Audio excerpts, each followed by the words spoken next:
poquitito más. Se basa en la detección del parásito mediante la observación al microscopio de una muestra de sangre periférica coloreada, que tiene que ser gota gruesa y extendido fino, los dos juntos, no pueden ser el uno sin el otro. El límite de detección varía según el observador. Entonces podemos tener que va de 50 a 200 parásitos para un observador que no tiene mucha experiencia. En cambio, para uno más entrenado puede ser de 4 a 20 parásitos por microlitro. Y la microscopía de la gota gruesa es el estándar de oro en el diagnóstico de malaria y es lo que queremos que todos los laboratorios del país puedan realizar. Entre sus ventajas es que permite no solo la detección del parásito, sino también la identificación de la especie y la estimación de la densidad parasitaria. Eso quiere decir que es útil para monitorear la evolución del tratamiento. En un laboratorio de rutina que normalmente realiza diagnósticos laboratoriales, van a contar con los equipos e insumos necesarios para poder hacer una gota gruesa. Entonces, esa es otra ventaja. Entre sus desventajas es que requiere personal entrenado. En las características morfológicas de los parásitos a veces pueden ser muy confundidos y después de tanto tiempo sin ver se puede ir perdiendo también esa capacidad. La sensibilidad y especificidad, si bien son más altas que otras técnicas, pero también se ve muy influenciada no solo por la experiencia del microscopista, sino por la calidad de la muestra y la calidad de la coloración. Y las infecciones submicroscópicas pueden no ser detectadas por el límite de detección que tiene. ¿Por qué hacer el diagnóstico a partir de la gota gruesa y no el extendido fino? Porque la gota gruesa es por lo menos 15 veces más sensible que el extendido. Concentra una mayor cantidad de sangre, entonces eso aumenta la sensibilidad de la técnica y se puede detectar incluso parasitemias bajas, que es muy difícil con el extendido fino. Entonces la gota gruesa es lo que le da la sensibilidad a la técnica. En cambio, el extendido fino es útil para hacer la identificación de la especie una vez que ya tengamos una muestra positiva y no podamos definir a partir de la gota gruesa. Entonces el extendido fino le da la especificidad a la técnica. Como la gota gruesa son como 20 capas de glóbulos rojos, para poder mirar eso hay que lisar los glóbulos rojos y dejar los parásitos libres. Se produce una deshemoglobinización. Al hacer ese proceso, la morfología se ve un poquitito más afectada y los parásitos no mantienen una forma tan perfecta como se ve en el extendido fino. Por eso es que suele crear un poco más de resistencia la gota gruesa. La gota gruesa tiene una diferencia de que al momento de colorear se fija con metanol y eso hace que los elementos queden intactos y se pueda evidenciar mejor las características de los elementos celulares y de los parásitos. Entonces ahí podemos ver las diferencias entre una gota gruesa donde los parásitos se ven en el fondo, no se ven dentro del eritrocito, en el extendido fino sí se ven dentro del eritrocito, y después le agregué una foto de una gota gruesa fijada. Si se fija la gota gruesa, no se rompen los glóbulos rojos y tenemos como 20 capas de glóbulos rojos que es imposible poder mirar al microscopio y sacar un diagnóstico. Entonces es muy importante conocer bien la técnica a utilizar cuando se haga una gota gruesa para poder dar un diagnóstico certero. Para el diagnóstico microscópico necesitamos láminas de gota gruesa y extendido fino que se preparan a partir de sangre que puede ser obtenida por punción capilar o sangre con ETA, teniendo en consideración de que si se usa anticoagulante ETA no tiene que pasar más de 2 horas desde que se toma la muestra hasta que se prepara la lámina, porque la morfología del parásito va cambiando a medida que pasa el tiempo y también se encontró que la densidad parasitaria va disminuyendo. Se puede usar, pasado ese tiempo se puede usar para hacer tira rápida y para hacer pruebas moleculares, pero no para microscopía, ya no se recomienda. Y también es mejor hacer por lo menos 3 láminas por cada paciente sospechoso que se tenga, porque puede haber problemas durante la coloración, se puede romper la lámina, son muy delicadas. Entonces, para tener de reserva en caso que sea necesario. La coloración que se utiliza es la coloración de Giemsa, que permite una visualización de las características morfológicas del parásito, una buena visualización. Se pueden usar otros colorantes, pero se encontró que este es el colorante óptimo para poder ver las infecciones. y ayuda en la detección y diferenciación de especies. Se usa una solución al 10% preparada con buffer fosfato salino y se colorea más o menos 10 a 20 minutos. Se pueden usar diferentes concentraciones siempre ajustando el tiempo. Menor concentración, más tiempo de coloración. Entonces una vez que ya tengo mi muestra, ya hice la coloración, ahora tengo que pasar a observar. Se utiliza un objetivo 100 por con aceite de inversión. Los parásitos son bien chiquititos. Y tenemos que ir recorriendo la gota gruesa. Si es que no estamos viendo parásitos, tenemos que recorrer por lo menos 500 campos para poder decir que esa muestra es negativa. Que no se observan, y nunca podemos decir con seguridad que es negativa, sino que no se observan parásitos. En caso de que sí se observe, se tiene que recorrer la lámina hasta poder identificar la especie o especies en caso de que sea una infección mixta. Y una vez que tengo la identificación de la especie, ahí hacer la densidad, el cálculo de la densidad parasitaria. Las especies se identifican en base a sus características morfológicas de los estadios que estén presentes en esa muestra. Los estadios asexuados sanguíneos, que vamos a abreviar como EA, son los trofosoditos y los equisontes, y los sexuados sanguíneos son los gametocitos. Las características morfológicas, estas son una imagen de Atlas de la OMS, donde van poniendo las características. Como ven, están dentro del eritrocito, entonces esto sería lo que uno observa al mirar el extendido fino, y tiene que ir evaluando el tamaño de la cromatina, la forma y tamaño del citoplasma, los estadios que están presentes, cómo son los gametocitos.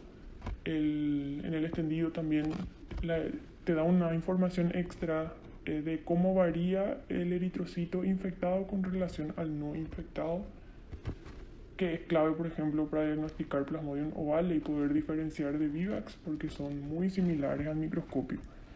Todos esos puntos es lo que uno va evaluando para poder ver qué especie se trata. Para el cálculo de la densidad parasitaria, que es un método sencillo de conocer la cantidad de parásitos por microlitro de sangre que tiene el paciente, voy a hacer una vez que ya tenga la especie identificada, porque el cálculo se hace por especie y por estadio. Este valor me sirve a mí para conocer la gravedad de la infección y para evaluar la respuesta al tratamiento. La forma de hacer es ir contando de forma simultánea los leucocitos y los parásitos que encontramos en la gota gruesa, con relación a la cantidad total de leucocitos del paciente. Si no tengo ese valor, se usa una constante. Y luego se aplica una fórmula. En realidad es como una regla de 3. Si yo encuentro 5 parásitos para 500 leucocitos, ¿cuántos parásitos voy a tener para el valor total de leucocitos del paciente? Y ahí tengo un valor aproximado. También se puede realizar a partir del extendido fino, pero en vez de hacer en base a los leucocitos, se hace en base a los glóbulos rojos. La evaluación al tratamiento, esta densidad me permite poder hacer la evaluación del tratamiento. Esa densidad que yo saqué en el diagnóstico inicial, voy a ir monitoreando a medida que va pasando los días de tratamiento para ver que vaya disminuyendo o que ya desaparezca totalmente el parásito y saber que es un tratamiento eficaz. Existen días establecidos en base a varios estudios que se hicieron de cuando uno puede detectar resistencia a antimaláricos, y se establecieron diferentes días para Vivax y para Falciparum. Al comienzo son iguales, vamos a ver, primero es cada un día. El día 0 va a ser el día en que inicia tratamiento, no importa si el día anterior fue el diagnóstico, el día 0 es inicio de tratamiento. Le voy a hacer un control primero cada un día, día 1, día 2, día 3. Después cada 7 días, día 7, 14, 21, 28. Hasta ahí pueden ver que Vivax y Falciparum son iguales. Para Vivax se agrega al día 42 y 63. Incluso es recomendado hacer cada 3 meses por un año. Esto por el tema de los hipnozoitos que estuvimos viendo para asegurarnos de que el paciente no tenga una recaída. Para informar que tenga un resultado negativo, se informa no se observan parásitos o no se observan Plasmodium LCPP en 500 campos. Si tengo un resultado positivo, voy a tener que indicar la especie o las especies que vi con su correspondiente densidad parasitaria de cada estadio que yo vi. Ahí en el ejemplo pueden ver un resultado positivo que se vio la especie Plasmodium vivax y la densidad parasitaria para el EAS, estadio asexuado sanguíneo, que es el responsable de los síntomas, y ES, que es estadio sexuado sanguíneo o gametocitos, que quiere decir que esa persona puede estar infectando mosquitos, puede estar infectando anófeles. Si es que es una infección mixta donde se vio falciparum y vivax, se informa la densidad para cada estadio de una especie, primero para falciparum y después para vivax, según lo que se observe. No siempre se observan todos los estadios. Y siempre es importante tener en cuenta que un resultado negativo por microscopía no descarta la enfermedad. Puede ser una infección submicroscópica, puede ser que la densidad en ese momento todavía sea muy baja, el fenómeno de secuestro sea muy alto. Entonces, lo que se recomienda es que ante una sospecha clínica y epidemiológica que persiste y tenga un resultado gota gruesa negativo, se vuelva a repetir el examen dentro de las 24 horas por 3 días hasta poder descartar el diagnóstico con seguridad. En esta tabla podemos ver cómo interpretar el resultado de la densidad parasitaria, qué significa para el paciente y también a qué porcentaje de parasitemia correspondría. A partir de 10.000 parásitos por microlitro, el nivel por encima de que los pacientes inmunes presentan síntomas. Por debajo pueden ser asintomáticos para las personas que tienen esa inmunidad parcial y viven en zona endémica. La parasitemia máxima que suele alcanzar vivax y ovales, como le había mencionado, parasitan solo reticulocitos, entonces tienen una densidad más limitada en comparación con falciparum, es de 10.000 parásitos por microlitro. Ya es una alta parasitemia para falciparum y un signo de peligro de malaria complicado. Si tenemos entre 100.000 a 250.000, ya es una hiperparasitemia, ya es una malaria complicada y tiene un riesgo de muerte. Y si es 500.000 parásitos, ya es un riesgo alto de muerte, ya corresponde a 10%. 10% de todos los eritrocitos del paciente están infectados con Plasmodium. Otras pruebas de laboratorio que me sirven para conocer el estado del paciente o también para ver un poco qué es lo que se puede encontrar en un paciente infectado, tenemos que en el hemograma podemos ver anemia, trombocitopenia. Vimos que los eritrocitos se van destruyendo, los eritrocitos parasitados. También la concentración de leucocitos suele ser un poco más disminuida. Con relación a los electrolitos podemos ver una hiponatremia.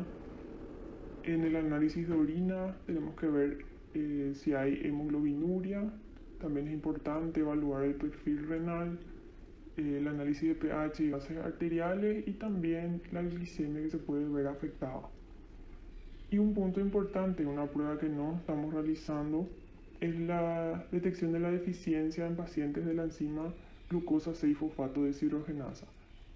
Esto es importante porque durante el tratamiento con primaquina, este está relacionado a la aparición de una anemia severa y hemoglobinuria. Entonces, el monitoreo de la anemia y del análisis de orina es muy importante para hacer el seguimiento de pacientes cuando tienen tratamiento con vivax que no se sabe si presentan o no esta deficiencia. El diagnóstico de malaria debe ser realizado en todos los hospitales, en todos los laboratorios del país. Por eso es que se organizó una red de laboratorios y se están haciendo capacitaciones de microscopistas para que se pueda detectar y el paciente pueda acudir a cualquier lugar del país y tener un diagnóstico certero y oportuno. La red se organizó por niveles. Tenemos el nivel local donde entran los puestos de salud, centros de salud, hospitales distritales y las unidades de diagnóstico de malaria del CENEPA que llevan haciendo el diagnóstico por años. Ellos realizan la microscopía y el alcance que tiene la microscopía es hasta identificación de la especie. Por el tiempo que llevan a hacer las capacitaciones y la cantidad de laboratorios que hay en el país que no tienen personal entrenado, es muy difícil poder hacer una capacitación muy profunda para todos. Entonces se estructuró por niveles y el nivel local hace hasta identificación de especie y en caso de tener un resultado positivo deriva de forma inmediata al nivel superior que sería el nivel regional. o también puede enviar al laboratorio central según cómo le sea más factible en ese momento. El nivel regional hace microscopía, tratamos de que tengan también las tiras rápidas y en la microscopía sí ya hacen la densidad parasitaria. Los hospitales regionales cuentan con una persona que fue certificada por la OMS en un taller hecho en el 2018. Se hizo acá en Paraguay de forma a tener estas personas con un nivel un poco mayor de capacitación en cada una de las regiones sanitarias. Y en el nivel central, que es el Laboratorio Central de Salud Pública, se hace la microscopía, también contamos con tiras para ir controlando e ir evaluando y pruebas de biología molecular. El alcance de la microscopía que hacemos también es hasta densidad parasitaria. Y hacemos, como les había mencionado también, PCR en tiempo real para infecciones submicroscópicas y para todas las infecciones positivas que contemos con muestra de sangre con ELA. De forma a asegurar que el diagnóstico que se están emitiendo en los laboratorios del país sea certero, es implementando sistemas de control de calidad. Los controles que se realizan son tres. Uno es un control interno que se tiene que hacer con todas las muestras que se reciban en el servicio, donde uno va evaluando la calidad de su coloración, que la muestra la lámina esté hecha de forma correcta, que esté bien identificada. Entonces ahí uno toma medidas de forma inmediata para mejorar los inconvenientes y tener un mejor diagnóstico. Después tenemos un control de calidad externo que se divide en dos. Un control indirecto, que es un control cruzado de láminas, donde el nivel local envía todas las láminas, un porcentaje de todas las láminas examinadas al nivel regional. Este vuelve a examinar esas láminas y envía al nivel central junto con las suyas. Entonces algunas láminas tienen 3 veces la misma examinación y se va viendo la calidad técnica de la muestra y también la concordancia del resultado. Y después está el control directo, donde el laboratorio central le da a la persona capacitada un panel de láminas con resultado conocido de forma a evaluar la concordancia del diagnóstico.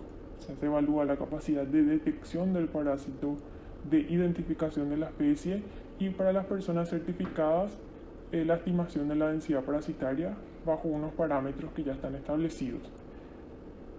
También esto pasa para el Laboratorio Central de Salud Pública. El laboratorio regional, que es el Perú para nosotros, nos evalúa a nosotros con un panel que sería este programa de evaluación externa del desempeño, del desarrollo, y evalúa la concordancia del diagnóstico con unos parámetros también un poco más rigurosos. Entonces, si es que uno va observando algunas discordancias, puede saber que tiene que ir fortaleciendo algunos lugares o haciendo más capacitaciones también. En este algoritmo podemos tener una idea general de cómo es el proceso para ir armando un poco todos los puntos que estuvimos hablando. Si tenemos un caso sospechoso de malaria y se hace una toma de muestra, se envía al laboratorio para el diagnóstico. Según el diagnóstico tengan las pruebas de diagnóstico rápido, la tira rápida, puede emitir un resultado preliminar, pero sí o sí tiene que hacer la gota gruesa y el extendido fino. Si es que me da un resultado positivo, voy a hacer la notificación inmediata a la unidad epidemiológica regional. Voy a hacer el envío de la muestra inmediata al nivel correspondiente, porque si es el nivel local solamente va a identificar especie, entonces tiene que enviar al regional para que haga la densidad parasitaria. Si cae en el regional, este tiene que enviar al laboratorio central una vez que hizo su diagnóstico, junto con una muestra de ETA para hacer PCR. Y luego de iniciar el tratamiento se tienen que también hacer los controles en los días que estuvimos viendo, según sea falciparum o vivax. Ante un resultado negativo en el que no haya una persistencia de la sospecha clínica epidemiológica, se descarta el caso, también se notifica a la unidad epidemiológica y también se envía para al nivel correspondiente para su control de calidad. Si es que yo sigo pensando que puede ser malaria, sigo sin tener otro diagnóstico, entonces se recomienda repetir cada 24 horas por 3 días hasta descartar con seguridad. Y por último, con esto ya terminamos los lineamientos para el diagnóstico En Paraguay, el diagnóstico de la gota gruesa en pacientes sospechosos se debe realizar dentro de las 24 horas. Así nos aseguramos que el paciente reciba un tratamiento oportuno. Los establecimientos que realicen las pruebas de diagnóstico rápido tienen que hacer de forma simultánea la lámina de gota gruesa, eso es sí o sí, porque la tira puede no indicarme la especie y no me da tampoco la información de la densidad parasitaria. Entonces, eso se tiene que hacer de forma obligatoria. Y también esto es más una recomendación, si es que hay un caso positivo, se recomienda realizar más láminas como para contar con paneles de control de calidad y también para usar esa muestra para pruebas moleculares. Muchas gracias por la atención, espero que no haya sido mucha información en poco tiempo. Les agradecemos mucho por su interés en malaria y estamos siempre a las órdenes del laboratorio para las dudas que puedan tener. Tienen ahí mi correo también, correo institucional, para las preguntas que tengan sobre malaria, sobre otros parásitos, sobre talleres que se realizan. Gracias.